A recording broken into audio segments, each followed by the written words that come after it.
Hi guys! Welcome to my channel, House Life TV. Well, sa video na to, ito yung buhay na naranasan ko ng bata pa ako at mga naranasan kong ulamin dahil sa hirap ng buhay namin.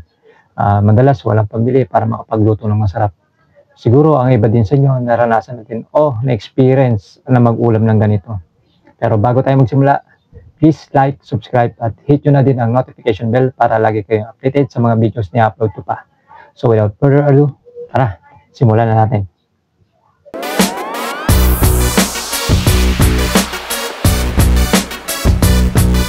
Toyo, asukal, asin, at kape. Isa lamang ang mga yan sa mga narasa kong ulamin nung bata pa ako. Pero ang ibibida natin ngayon ay chichirya.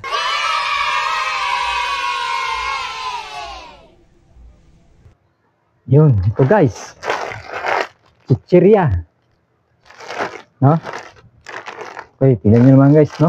Para tayo nasa handaan ito. Dami natin meron tayong halo-halo, chippy, lalat, oh. Meron pang lechon manok. Kita nyo yan guys. Naganda na rin tayo ng kanin. Kanin at saka para hindi tayo mahumay, merong suka na may sili. Ayan. Pero bago tayo magsimula, magdasal muna tayo.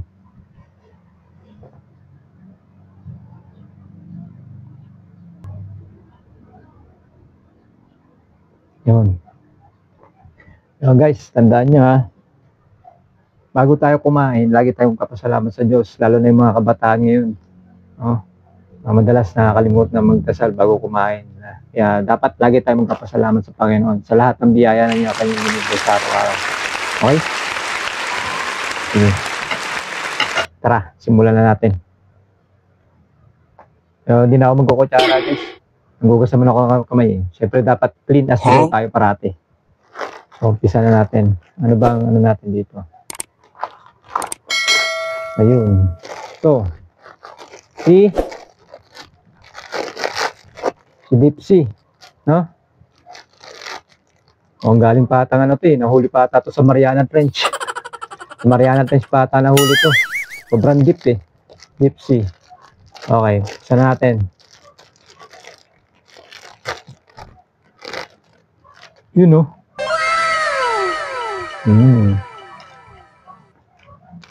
Amoy ng kabataan to. Alaala ng kabataan yung amoy. Paano masabi?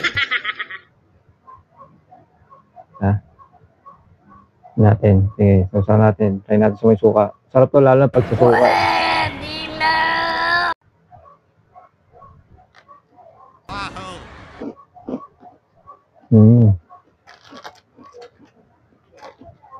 Guys. Medyo kumpara dati nung kabataan ko. Parang nag-iba na medyo parang nag-iba na yung lasa niya compare dati.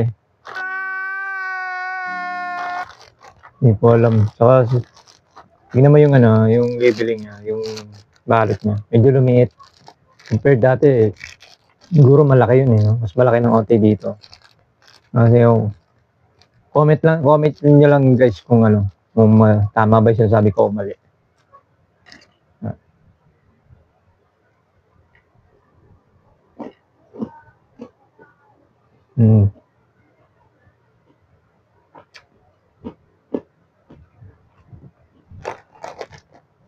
Para tayo sa pesta ngayon, may mga citrus tayo, bangus, ano pa, vinegar pusit, no? Kasi ito, Dipsy. Guys, meron pa, lechon manok, no? Yan. So, tikpan natin ito, chippy. Up. Yung titignan nyo guys, no? Yung packaging niya, nag-iba na compare sa dati. Tsaka ngayon, mas lumiit. Hindi totoo yan. Tapos, alam niyo ba guys, sa mga presyo nito ngayon na sa tindahan, dalawang piraso, 5 piso. So, compare dati, no? Mabibili lang to dati ng piso isa. Inflation is real talaga, no guys. So, ganun talaga eh. Yan. Sana natin ito sa GP. Ito bukas. Ay magpakain. Yun, bukas. So, usa natin sa GP.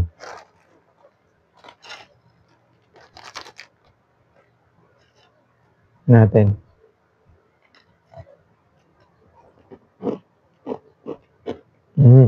Sarap.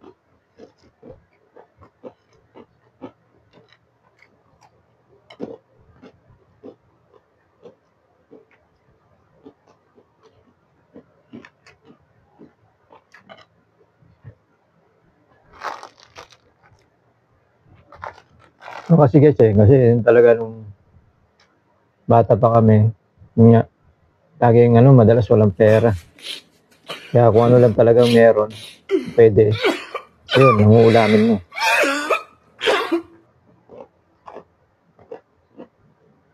Aba.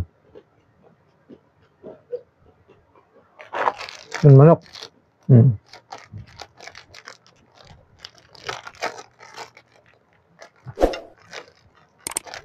Natin, silis yung manok. Tignan natin kung yung pa rin balasa niya ngayon. So, natin suka.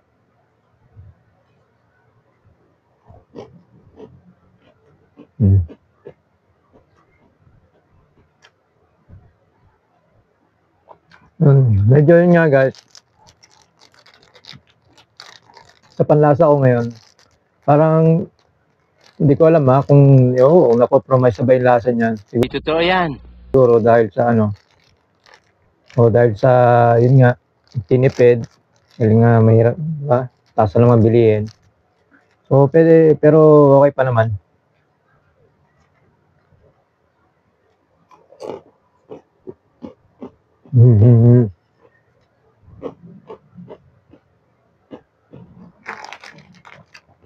So, isa din to, tatus.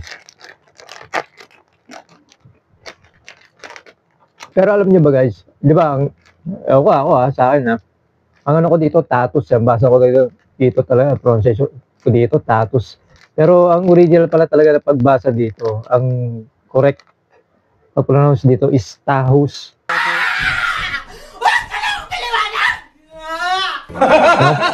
Kung alam ba't paging tahus. See? Wala ko na tatus pero dati talaga tatus ang namin dito. To kay WL Foods, no? Kay Mr. Willard Lim. Mr. Willard Lim, baka naman. Oh my God! Saan natin tatos? Yeah. Basura.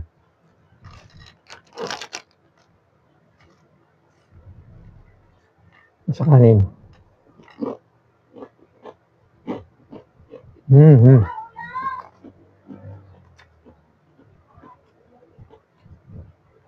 Parang hindi naman nagbago yung lasa niya. Parang ganun pa rin.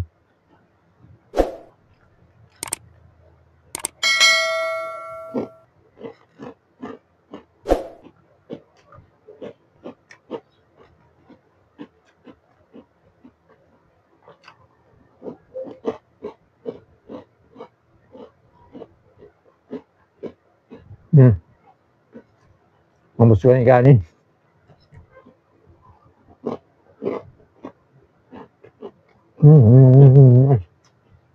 Ano pa?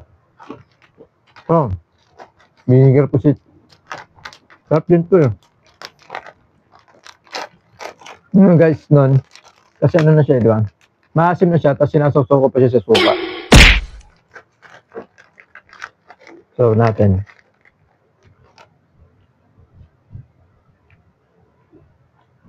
Yun.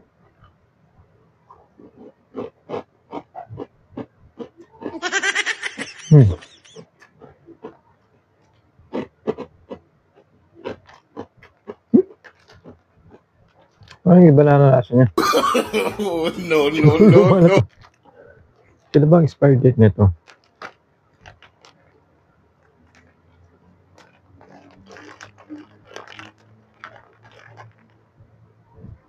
Ano man.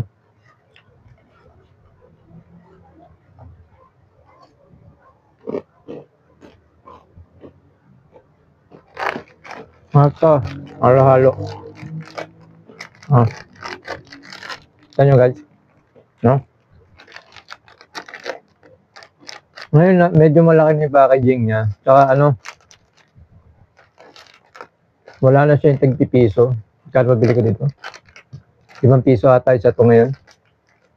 Correct me if I'm wrong ha, kasi pinabili ko lang ito sa anak ko eh. Hindi ko sure. Halo-halo. Ang original na kanin baboy. Oops, joke lang. No, WL Foods din to. Siyempre, pag WL Foods talaga, guaranteed masarap. Wait a minute. Okay. Ayun, isa natin.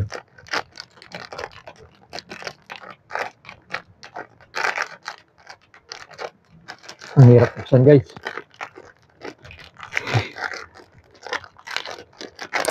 Okay.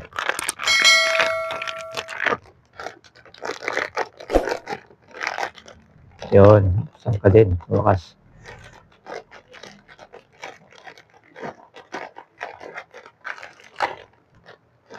Puti na lang pala. Bus natin.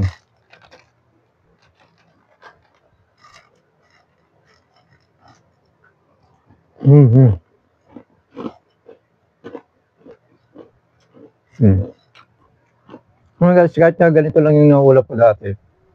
Kasi pag ano siya, di ba? Kasi maalat siya. So, since maalat, parang mas okay siya sa panlasa. Then, napapadami pa yung kain mo ng kanin. Yun nga lang, since chichirya talaga, wala talaga nutrients to eh. Talagang ano eh. Okay na.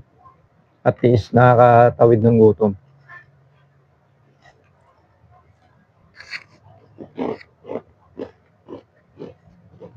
Imagine niyo ano guys, dati, kung kayo, naranasan nyo yung ganito, tapos bigla ngayon, di ba, sa pagsisikap nyo, pagdadasal nyo, na makapin nyo paharap nyo, no? Ngayon, nasa magandang kalagayan na kayo, maganda ng buhay nyo ngayon. Diba? Dati pa, nag-uulam lang kayo ng ganito. Ngayon, nagtatrabaho na kayo sa ano, mga corporate, di ba? Success ka eh. Bigla kang sumakses Siyempre, eh. dahil yun sa ano, sipag at tiyaga ninyo. Tsaka, siyempre, dahil yung kay Lord God, kaya magpapasalamat tayo sa lahat ng ano, meron tayo ngayon. Ubusin na natin to.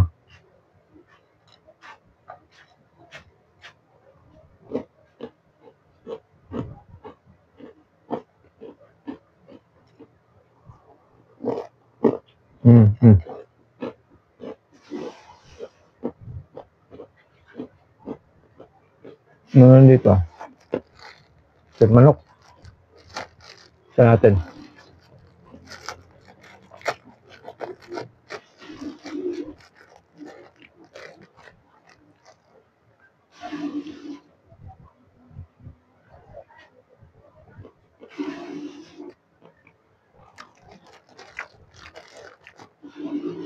Makunat lang guys.